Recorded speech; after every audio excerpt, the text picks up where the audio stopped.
علامہ اقبال علیہ رحمہ نے ایک شکوہ بیان کیا ہے ابو جہل کا، جو اس نے کعبے کے پردے کو لٹک کر کے پکڑ کر کے زاروں کے تار رو کے اللہ سے کیا ہے، اور شکوہ حضور کا کیا رب سے۔ ابو جہل نے کہا کہ اس نے قریش کی عزت کو، ہمارے تفاخر کو خاک میں ملا دیا ہے، اور میرا سینہ بڑا زخمی ہو گیا ہے۔ در نگاہ او یکے بالاؤ پست، با غلام خیش بر یک خان نشست، کہ اس کی تو نظر میں اونچ نیچ ہے ہی نہیں، یہ تو غلام کے ساتھ بیٹھ کے کھانا کھا لیتا ہے، تو اگر یہ دین یہ لے کر آیا ہے تو پھر قریش کا وقار کدھر جائے گا؟ یہ کعبہ کے پردے سے لپٹ کر کے اللہ سے شکایتیں حضور کی لگا رہا ہے ابو جہل۔ اللہ اکبر۔ تو وہ غلام کو انسان نہیں سمجھتے تھے۔ جب غلام آقا کے جوتے اذن کے بغیر چھو بھی نہ سکے، میرے حضور معراج سے واپس پلٹیں اور کہیں بلال تو کون سے نیک عمل کرتا ہے، جنت میں تیرے قدموں کی آہٹ سنتا رہا۔ کیا خیال ہے اس ایک جملے نے دور غلامی کی ساری تھکن اتار نہیں دی ہوگی، اور بلال فرش سے اٹھ کے فراز عرش پہ نہیں پہنچ گیا ہوگا۔ یہ حضرت سیدنا عثمان غنی رضی اللہ تعالی عنہ جمعے کی تیاری کرتے، تو جمعے کی تیاری ہوتی ہے غسل کیا جائے، کپڑے بدلے جائیں، تیل لگایا جائے، خوشبو لگائی جائے، تو تیاری میں ایک شامل یہ تھی غلام آزاد کیا جائے، ہر جمعے کو ایک غلام آزاد کرو۔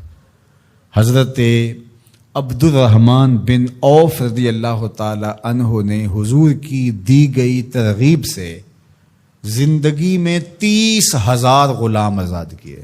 اتنے طریقے دیے غلام آزاد کرنے کے، قسم توڑ بیٹھو غلام آزاد کرو، کفارہ زہار میں غلام آزاد کرو، روزہ توڑ بیٹھو غلام آزاد کرو، کفارہ قتل میں غلام آزاد کرو، ویسے ترغیب دی۔ تو آج دیکھتے ہیں کہ غلام نہیں ہیں۔ اسلام نے اتنے طریقے دیے، اور کافر کو بھی آزاد کرنے کا ثواب ہے، مومن کو بھی آزاد کرنے کا ثواب ہے۔ لازمی نہیں کہ مسلمان غلام کو آزاد کرو، کافر غلام ہے تو اس کو بھی آزاد کرو، اس کا بھی تمہیں ثواب ملے گا، ایک جان کو آزاد کرنا ہے۔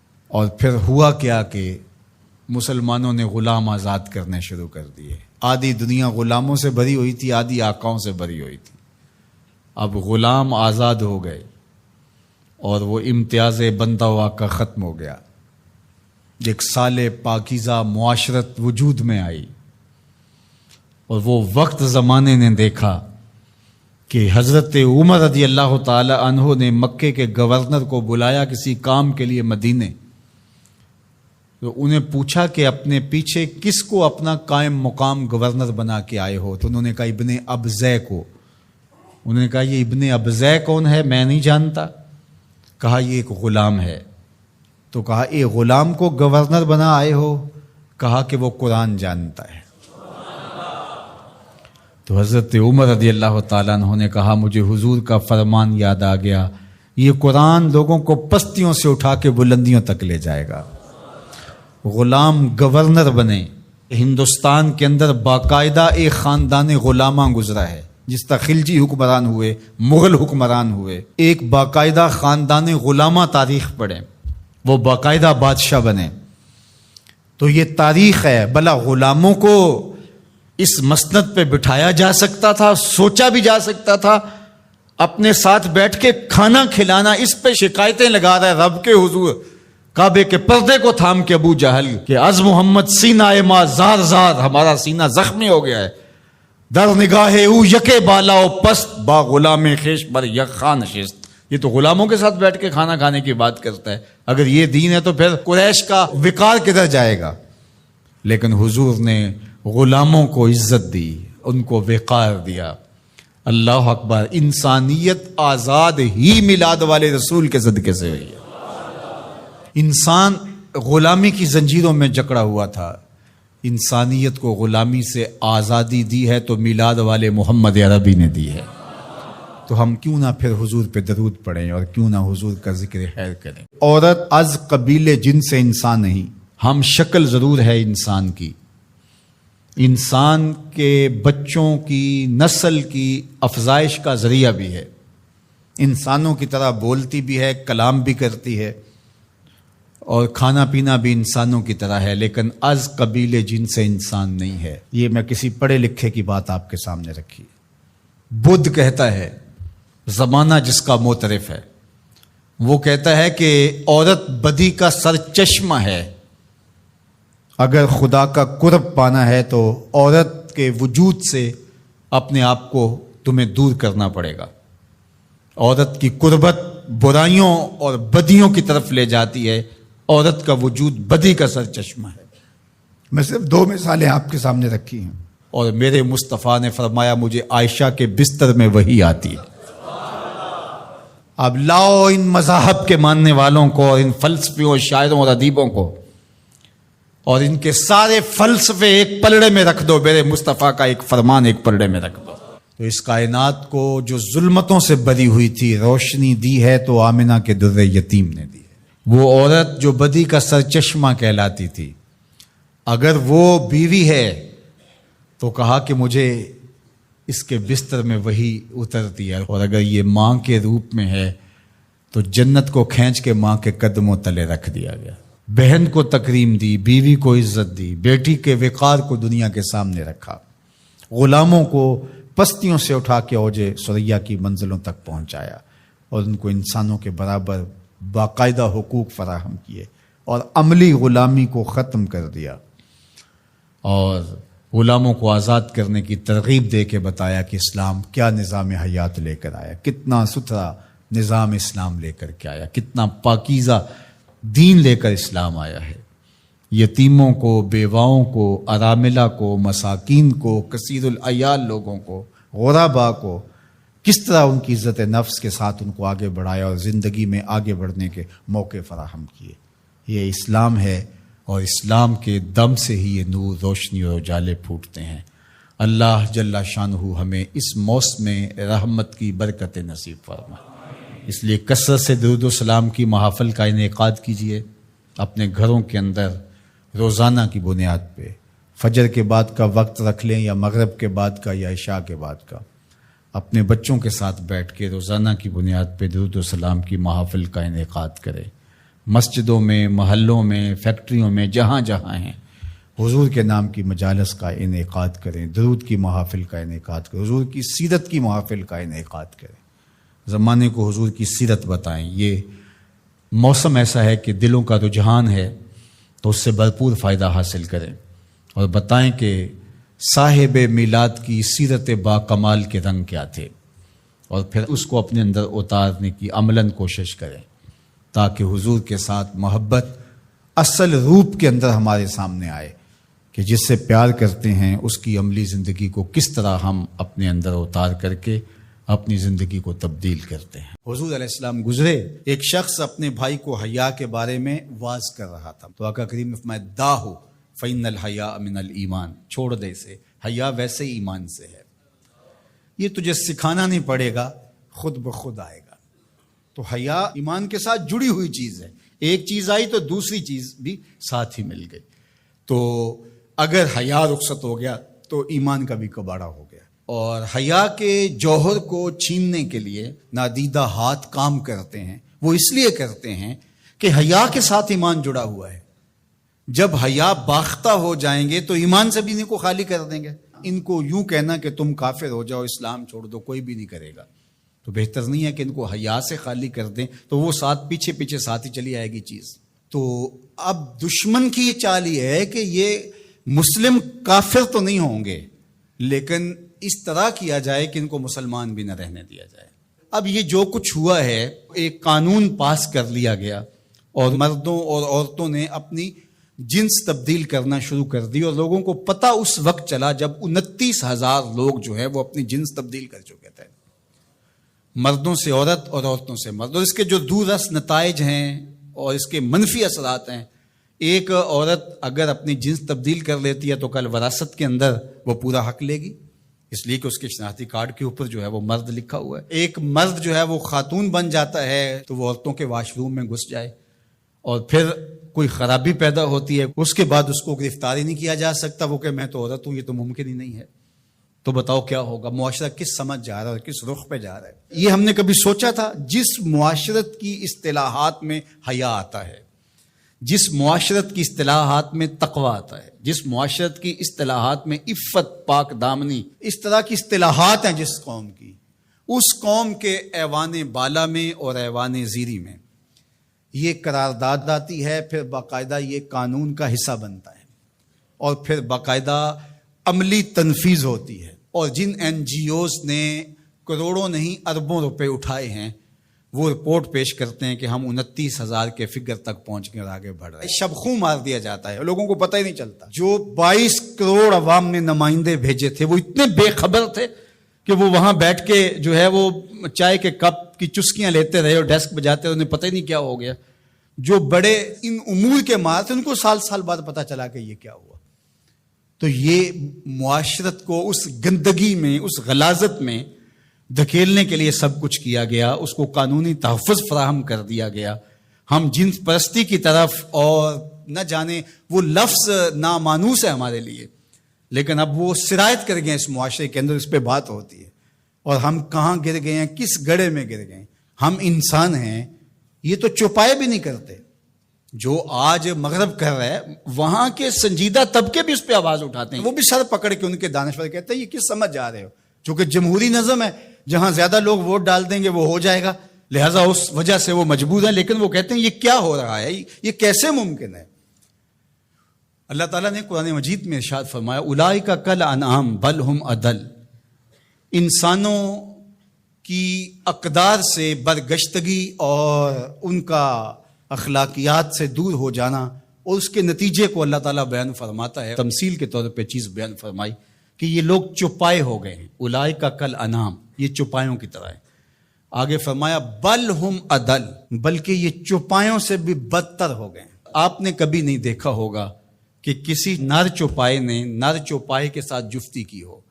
جب جنسی خواہشات پیدا ہوتی ہیں تو وہ اپنی مادہ کو تلاش کرتا ہے، کبھی نر سے جفتی نہیں ہوا ہوگا، لیکن انسان جب اخلاقیات سے گرتا ہے تو وہ اتنا گندا اور بدتمیز ہو جاتا ہے کہ یہ تمیز بھی ختم کر دیتا ہے جو چوپائے بھی رکھتے ہیں۔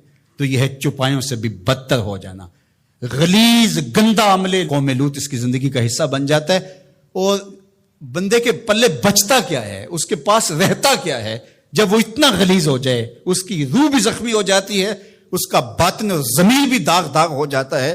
جب اس کی نظر میں غلاظت آتی ہے اچھی جائے کہ وہ عملی طور پہ غلاظت کے اس درجے پہ پہنچ جائے۔ تو یہ چوپایا نہیں قرآن نے کہا، بلکہ چوپایوں کے ہاں بھی ایک تہذیب کا درجہ ہے، اس کو کراس وہ بھی نہیں کرتے، لیکن یہ چوپایوں سے بھی بدتر ہو گئے۔ تو کیا جو چوپایوں سے بھی بدتر ہوں گے اس کا تتبع کریں گے؟ جو چوپایوں سے بھی گندے ہو جائیں گے، کیا وہ ایک انسانی معاشرے کا شعار ہو سکتا ہے؟ اور کتنی بدبختی یہ ہے کہ اس طرح کے قانون دنیا کی پارلیمنٹس کے اندر جو ہے وہ پاس کیے جائیں گے، باقاعدہ حکومتیں اس کو سرپرستی فراہم کر رہی ہوں گی۔ بد تہذیبی کو تہذیب قرار دے دیا جائے تو اس سے بڑی بد تہذیبی کیا ہے؟ گندگی کو، غلاظت کو اگر گلاب کہہ دیا جائے تو اس سے بڑی بد تہذیبی کیا ہوگی؟ تو یہ معاشرت کی گندگیاں ہوتی ہیں، لوگوں کے ذہن کے اندر پنپنے والی گندگیاں مجسم روپ میں آ جاتی ہیں، اور وہ معاشرہ پھر انسانوں کا معاشرہ نہیں رہتا، وحشیوں کا معاشرہ ہو جاتا ہے، بلکہ وحشیوں سے بھی بدتر معاشرہ ہوتا ہے، بل ہم اضل کا عملی روپ بن جاتا ہے۔ تو وہ معاشرہ چاہے کلمہ پڑھتا ہو، وہ معاشرہ چاہے بظاہر نمازیں پڑھتا ہو، وہ معاشرہ چاہے اپنے آپ کو کہتا ہو کہ میرے جیسا زمانے میں کوئی نہیں ہے، وہ گندہ ترین معاشرہ ہوتا ہے۔ تو مغرب کے اندر تو یہ چیزیں عیب نہیں ہیں، وہاں تو باپ اور بیٹی کا رشتہ بھی عیب نہیں ہے، وہاں تو جو ہے وہ دادی اپنے پوتے سے حاملہ ہو جاتی ہے تو وہ عیب نہیں سمجھا جاتا وہ اس معاشرے کے اندر۔ وہاں حرام زادہ ہونا کہ اس کے باپ کا پتہ نہیں ہے، وہ تو اس معاشرے میں عیب نہیں ہے۔ تو کیا مغرب کی نقالی میں ہم سب کچھ قبول کر لیں گے؟ ان کی جو چیزیں اختیار کرنے والی ہیں وہ تو ہم نے کی نہیں ہیں، ان کی وہ مادی ترقیاں جو ہمارے دین کے راستے میں رکاوٹ نہیں بنتی تھی وہ تو ہم نے کی نہیں، لیکن ہم ان کی غلاظتیں، گندگیاں اور ان کی وہ جہالتیں، اس کو ہم جو ہے وہ اپنے سینے سے لگاتے ہیں اور مغرب کو خوش کرنے کی کوشش کرتے ہیں۔ یہ ہمارے اشرافیہ کا روپ ہے، اگرچہ عوام کا یہ روپ نہیں ہے، لیکن آہستہ آہستہ عوام، یہ جو 29,000 لوگوں نے رجسٹرڈ کروایا ہے، تو یہ کون لوگ ہیں؟ اسی معاشرے کے لوگ ہیں۔ تو یہ معاشرہ کس سمت جا رہا ہے، اس کے لیے ہمیں غور و فکر کرنا ہوگا، اپنی نسلوں کو بچانا بھی ہوگا۔ اقبال علیہ رحمہ نے کہا تھا، سید حجویر مخدوم امم مرقد او پیر سنجر را حرم خاک پنجاب از دم او زندہ گشت۔ پنجاب کی دھرتی کو جو ایمان کا چراغاں نصیب ہوا تو اس پاکیزہ وجود سے نصیب ہوا ہے۔ صبح ما از مہر او تابندہ گشت، ہماری صبح اس سورج کے طلوع ہونے سے ہوئی ہے، ورنہ تو اندھیری رات تھی۔ ایمان کا چراغاں ہمارے سینے میں ہوا ہے تو اس پاکیزہ وجود کی وجہ سے ہوا ہے۔ تو یہ صوفیاء تھے جنہوں نے اپنے وطن مالوف چھوڑے، اپنی بستیاں چھوڑی، سمرقند بخارا جیسی سرزمین، وہ سرزمین کہ جو آماجگاہ تھی، خوبصورتیوں کا اور جمالیاتی مرکز تھے، اور وہ خوبصورت علاقے چھوڑے، غزنی سے چل کے آئے، شہر مدینہ چھوڑا، حضور کی ہمسائیگی چھوڑ کر کے آ کے ویران ٹبوں پہ بیٹھ گئے اور وہیں شمع اسلام روشن کی، اور پھر ان کے دم سے چراغاں ہوا اور اسلام کا نور پھیلا۔ تو ہم اگر صائب مزاج ہوں گے تو ہم کبھی بھی احسان فراموش نہیں ہوں گے، ان بزرگوں کے شکر گزار ہوں گے کہ اگر یہ یہاں آئے نہ ہوتے تو آج ہماری پیشانی بھی کسی پتھر کے آگے سجدہ ریز ہوتی۔ لیکن ان بزرگوں نے ہمارے آباء و اجداد کو اسلام دیا، ہمارے آباء و اجداد کو دین سکھایا، ان کے سینے میں چراغاں کیا حقیقت کا، اور سارے اندھیرے ختم کیے۔ اور آج ہم جیسے بھی مسلمان ہیں، جس طرح کی بھی ہمارے اندر کوتاہیاں موجود ہیں، لیکن شکر ہے ہمارا اللہ پر توکل ہے، ہم اللہ کے ساتھ یقین کا رشتہ رکھتے ہیں، اس کے رسول صلی اللہ علیہ وسلم کا نام ہمارے سینوں کے اندر ٹھنڈک کا سبب اور ذریعہ ہے، صحابہ اور اہل بیت کے ساتھ ہماری محبتوں کا رشتہ مستحکم اور مضبوط ہے۔ تو یہ ان پاک باز ہستیوں کی محنتوں کا ثمرہ ہے جو نصیب ہوا، اور آج ہم ان بزرگوں کے حضور اپنی عقیدتوں کا خراج پیش کرتے ہیں اور اپنی محبتوں کا نذرانہ پیش کرتے ہیں۔ دوسری بات، چونکہ جب کسی چیز کی اصل لوگوں کی ضرورت بنتی ہے تو مارکیٹ میں اسی کی نقل آتی ہے، جس کی اصل قابل قبول نہیں ہے اور جس کی اصل کی ڈیمانڈ نہیں ہے اس کی نقل بھی نہیں آتی۔ تو اس لیے چونکہ صوفیاء کے ساتھ لوگوں کا تعلق، لوگوں کا ربط، لوگوں کا رشتہ محبت بہت گہرا ہے، تو بہت سارے ایسے لوگ جو صوفی نہیں تھے وہ لبادہ اوڑھ کر کے بیٹھ گئے اور لوگ ان کی طرف جانے لگے، پھر ان کے کہے ہوئے جملوں کو آگے نقل کرنے لگے، اور معاشرے کے اندر تصوف کا ایک غلط تصور پھیلا جو کہ تصوف کی روح نہیں تھی۔ سب سے پہلے یہ سمجھیں کہ تصوف اسلام سے متوازی کوئی نظام نہیں ہے، اسلام کے مرتبہ احسان کو ہی تصوف کہا جاتا ہے۔ مرتبہ احسان کیا ہے؟ حضرت جبریل امین حضور کی خدمت میں حاضر ہوئے اور انہوں نے آ کے آقا کریم سے پوچھا کہ مل احسان، حضور احسان کیا ہے؟ تو آقا کریم نے فرمایا تو اللہ کی عبادت اس طرح کرے کہ گویا تو اسے دیکھ رہا ہے۔ تو عبادت کو اس طرح سے کرنا یہ مرتبہ احسان ہے، دوسرے لفظوں کے اندر اس کو تصوف کہا جاتا ہے۔ اگر آپ سے میں یوں کہوں کہ انما الاعمال بالنیات سے شروع ہونے والا سفر کأنک تراہ پہ ختم ہوتا ہے، اس سفر کا نام تصوف ہے۔ اس کو مرتبہ احسان کہہ لیں، اس کو تصوف کہہ لیں، اس کو صوفیزم کہہ لیں، اس کو کوئی نام دے دیں، تو یہ ہے مرتبہ احسان جو انما الاعمال بالنیات سے شروع ہوتا ہے، اور وَاعْبُدْ رَبَّكَ كَأَنَّكَ تَرَاهُ، اپنے رب کی عبادت اس طرح کرو کہ گویا تم اسے دیکھ رہے ہو۔ تو یہ جتنا احساس انسان کے اندر راسخ ہوتا چلا جائے گا اس قدر وہ بڑا صوفی ہوگا۔ لوگوں میں سب سے زیادہ اللہ کا محبوب وہ ہے جو مخلوق کے لیے زیادہ نافع ہے۔ حضرت سعید بن ابی بردہ اپنے باپ سے اور وہ اپنے دادا سے روایت کرتے ہیں کہ آقا کریم علیہ السلام نے ارشاد فرمایا علی کل مسلم صدقہ، ہر مسلمان کے اوپر لازم ہے کہ وہ صدقہ کرے۔ تو ایک شخص نے عرض کی کہ اگر کوئی شخص اس کی استطاعت نہ رکھتا ہو تو پھر وہ کیا کرے؟ فرمایا کہ وہ اپنے ہاتھ سے کوئی مزدوری کر لے اور اپنا پیٹ بھی پالے اور اس میں سے کچھ بچا کے اپنے ضرورت مند بھائیوں کی مدد کرے۔ جب حالات ایسے ہوں تو وہ کچھ مزدوری کر کے ان کے درد کا مداوع کرے۔ عرض کی حضور اگر کوئی یہ بھی نہ کر پاتا ہو تو آقا کریم نے ارشاد فرمایا وہ کسی مشکل میں پھنسے ہوئے شخص کی کسی حاجت مند کی ضرورت کو عملاً پورا کر دے، کسی پھنسے ہوئے کو نکال دے، کسی ڈوبتے ہوئے کا ہاتھ پکڑ لے، کسی کا بوجھ اٹھا کے کمر پہ لاد کے منزل تک پہنچا دے، کسی دکھی کے کام آ جائے، تو وہ عملاً کسی پھنسے ہوئے مشکل میں مبتلا شخص کی مدد کر دے، اس کی اعانت کر دے، اس کی نصرت کر دے، تو یہ بھی اس کا صدقہ ہے۔ کیلا حضور سے عرض کیا گیا ارأیت ان لم یستطع، اس میں اتنی سخت بھی نہ ہو کہ کسی دکھی کا ہاتھ پکڑ کے کسی مجبور کی مدد کرے، اگر اس کے پاس یہ طاقت بھی نہ ہو تو آقا کریم نے ارشاد فرمایا قالا یامر بالمعروف او بالخیر، وہ نیکی کا حکم دے، اچھائی کی تلقین کرے، وہ ترغیب تو دے سکتا ہے، لوگوں کو بتا تو سکتا ہے کہ فلاں گلی میں ایک فاقہ زدہ شخص زندگی اور موت کی کشمکش میں ہے، لوگوں اس کی مدد کو پہنچو، وہ دہائی تو دے سکتا ہے، وہ شور تو مچا سکتا ہے، اپنے بھائیوں کی مدد کے لیے لوگوں کو تحریض تو دے سکتا ہے، ترغیب تو دے سکتا ہے، ابھار تو سکتا ہے۔ پھر عرض کی گئی ارأیت ان لم یفعل، کہ حضور اگر وہ یہ بھی نہ کر سکتا ہو تو آقا کریم نے ارشاد فرمایا اس کا وجود کسی کے لیے شر کا ذریعہ نہ ہو، اس کا وجود کسی کے نقصان اور ضرر کا سبب نہ ہو، فرمایا فإنہا صدقہ، اس کا یہی صدقہ ہے۔ کسی کو سکھ نہیں دے سکتا تو دکھ نہ پہنچائے، کسی کی مدد نہیں کر سکتا کسی کو دھکا نہ دے، کسی کی خیر خواہی نہیں کر سکتا تو بدخواہی کا مزاج چھوڑ دے، تو یہی اس کا صدقہ ہے۔ اللہ اکبر۔ تو اللہ کے محبوب علیہ السلام نے ہمیں ایک لاحہ عمل دیا، میں اور آپ دیکھیں کہ ہم ان میں کس مقام پہ کھڑے ہیں۔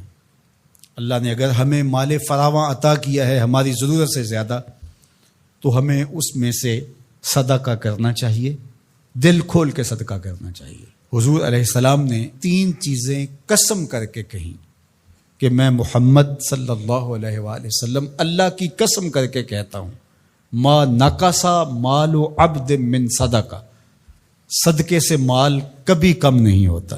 اور سنو اللہ کے محبوب کیا فرما رہے ہیں، اور میں ان لوگوں کے نام اپنی محبتیں پیش کرتا ہوں جو اس وقت میدان عمل میں موجود ہیں اور گرم موسموں کے تھپیڑے گوارا کر رہے ہیں اور اپنے بھائیوں کے ساتھ مشکل کی اس گھڑی کے اندر، مصیبت کے ان لمحات کے اندر کھڑے ہیں۔ مفلوق الحال لوگ اپنی غربت، لاچاری، بیماری، بھوک، ننگ، افلاس کی وجہ سے بعض اوقات تہذیب بھی کھو بیٹھتے ہیں، لیکن اس کے باوجود اس پہ صبر کرنا اور ان سے الجھنے کی بجائے ان سے محبت اور شفقت سے پیش آنا۔ ہمارے 3 کارکن زخمی ہو چکے ہیں، پتھراؤ کیا گیا مختلف جگہوں پہ، اور یہ پرسوں تو رینجر نے ہمارے دوستوں کو نکالا، لیکن اس پر تکلیف ضرور ہوئی، لیکن غصہ اس لیے نہیں ہے، خدا نہ کرے اس مشکل میں ہم پھنسے ہوں تو ہمارا روح سخن کیا ہو، پیچھے بچے بھوک سے مر رہے ہوں، پیاس سے تڑپ رہی ہوں بیٹیاں، تو انسان لڑنے کو آئے گا، انسان الجھ پڑے گا۔ تو دوستوں نے کہا کہ ٹھیک ہے، قریبی علاقوں کے اندر آپ یہ جو ٹرک وہاں آپ کے پاس موجود ہے بانٹ کے آ جائیں، سامان سے زیادہ جانیں اہم ہیں۔ تو میں سلام پیش کرتا ہوں اپنے ان ساتھیوں کو۔ انہوں نے کہا کہ ہم جو ان علاقوں کا وزٹ کر کے آئے ہیں جہاں ابھی تک کوئی مدد نہیں پہنچی اور 5-5 6-6 دن سے وہ لوگ بھوک میں تڑپ رہے ہیں، تو جو بھی ہوگا ہم مشکل سہ کر بھی ان تک پہنچنے کی کوشش کریں گے۔ اللہ ان کی حفاظت فرمائے، ان کی مدد فرمائے، ان کی نصرت فرمائے۔ اب سنیے حضور نے کیا ارشاد فرمایا، یہ میرے ان دوستوں تک جب میسج پہنچے گا تو ان کو بہت تسکین ہوگی۔ آقا کریم علیہ السلام نے ارشاد فرمایا کہ میں اس مسجد میں، یعنی مدینۃ المنورہ کی اس مسجد یعنی مسجد نبوی میں 1 مہینہ اعتکاف کروں، اس سے زیادہ محبوب رکھتا ہوں کسی مومن کی حاجت کو جا کے پورا کروں۔ 1 مہینہ مسجد نبوی میں اعتکاف کرنے سے زیادہ مجھے یہ پسند ہے، یہ زیادہ محبوب ہے، کسی دکھیے کے کام آ جاؤں، کسی مصیبت زدہ کے کام آ جاؤں۔ تو یہ وہ کام ہے کہ جو مجھے اور آپ کو کرنا چاہیے اور اپنی اپنی استطاعت کے مطابق آگے بڑھنا چاہیے۔ جو لوگ فیلڈ میں موجود ہیں، جو لوگ یہاں ان کے لیے کمک بھیج رہے ہیں، جو اپنے اموال سے اور اپنے کردار سے اس کام کے فروغ کا ذریعہ بن رہے ہیں، اللہ سب کو بہتر صلہ اور جزائے خیر عطا فرمائے۔ میں کمایا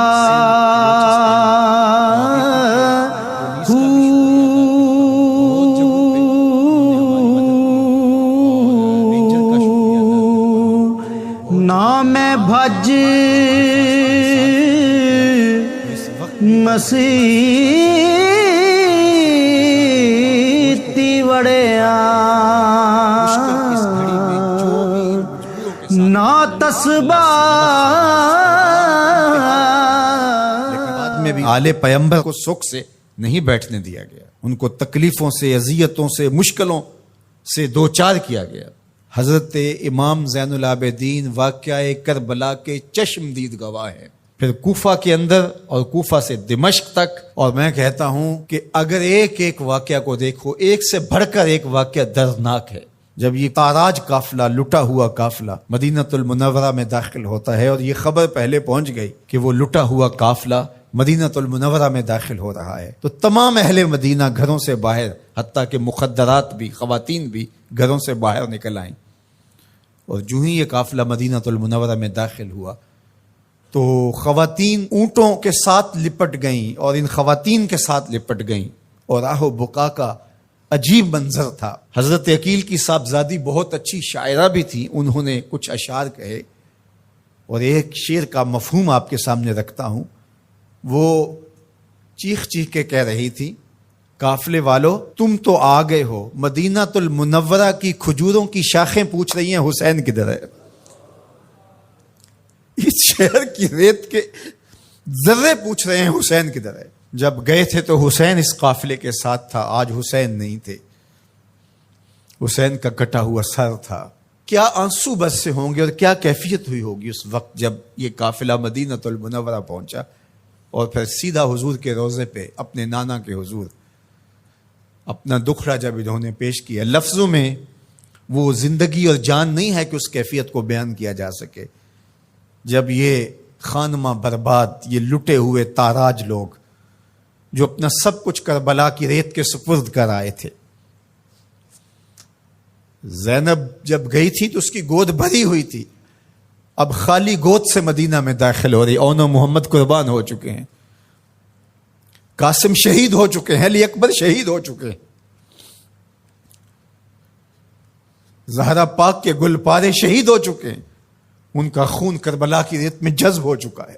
جب حضور کے روضے پہ انہوں نے اپنے نانا کو دکھڑے سنائے ہوں گے تو درد و علم کی کیفیت کیا ہوگی۔ سیدہ زینب کا وہ دکھڑا جو کربلا میں مدینے کی طرف منہ کر کے انہوں نے کہا تھا، یا محمد آہو ھذا حسین بالآرا مزمل بالدما مقطع الاعضاء، یا محمد آہو بناتوں کا سبایا۔ کرد بن کیس کہتا ہے کہ جب یہ شعر کہہ رہی تھی اور جب یہ جملے بول رہی تھی سیدہ زینب سلام اللہ علیہا، تو اس وقت اپنے دشمن بھی رو رہے تھے، لیکن جو استغاثہ حضور کے روضے پہ کھڑے ہو کے زینب نے کیا ہوگا، تاریخ نے وہ بیان نہیں کیا۔ وہ زینب جانتی ہے یا زینب کا نانا جانتا ہے۔ پھر وہاں سے یہ مقدس لوگ سیدہ زہرا سلام اللہ علیہا کی قبر پہ آتے، امام حسن کی قبر پہ آتے جنت البقیع میں، اور جو وہاں ہوا ہوگا، کوئی قلم ہے جو اس درد کی کیفیت کو لکھ سکے، کوئی خطیب ہے جو اس درد کو بیان کر سکے، اس کا کوئی نقشہ کھینچ سکے کہ کیا کیفیت ہوگی۔ آل پیغمبر نے وہ دکھ سہے، تاریخ کے اوراق سے آج بھی آنسو نہیں خون ٹپکتا ہے۔ ایسی سفاکیت بھی ہو سکتی ہے، تم نے راستے سے ہٹانا تھا ہٹا لیا، لاشوں پہ گھوڑے بھی دوڑاؤ گے، ہڈیاں بھی توڑو گے، کیا قصور کیا تھا ان گل رخوں نے۔ میرے تو حضور نے کہا تھا اذکرکم اللہ فی اہل بیتی، میں تمہیں اپنے اہل بیت کے بارے میں اللہ سے ڈراتا ہوں، میرے اہل بیت کے بارے میں کوتاہی کا ارتکاب نہ کرنا، میرے اہل بیت کے بارے میں معاملے کی حساسیت کو سمجھنا۔ اذکرکم اللہ فی اہل بیتی 3 مرتبہ حج کے موقع پر میرے حضور نے کہا تھا کہ میں اپنے اہل بیت کے بارے تمہیں اللہ سے ڈراتا ہوں، اپنے اہل بیت کے بارے تمہیں اللہ سے ڈراتا ہوں۔ لیکن بے مروتی، سفاکی، ظلم، جبر، زیادتی، جور، شقاوت اس انتہا کو پہنچ گئے۔ دعا کرو کہ موت اہل بیت کی محبت میں آئے، قیامت کے دن ہماری ماؤں، بہنوں اور بیٹیوں کو سیدہ زہرا پاک کی سنگت نصیب ہو، اور ہمیں قافلہ حسینی میں شامل ہونے کی اللہ توفیق دے۔ جوانان جنت کے سردار امام حسین ہیں، تو ان سے تو بنا کے رکھنی پڑے گی، پھر جنت تو تبھی نصیب ہوگی۔ جنت کے جوانوں کے سردار ہیں امام حسین رضی اللہ تعالیٰ عنہ، اور ان کی محبت دین قرار پایا، ان کی محبت سکھائی گئی، ان کی محبت کی ترغیب دی گئی۔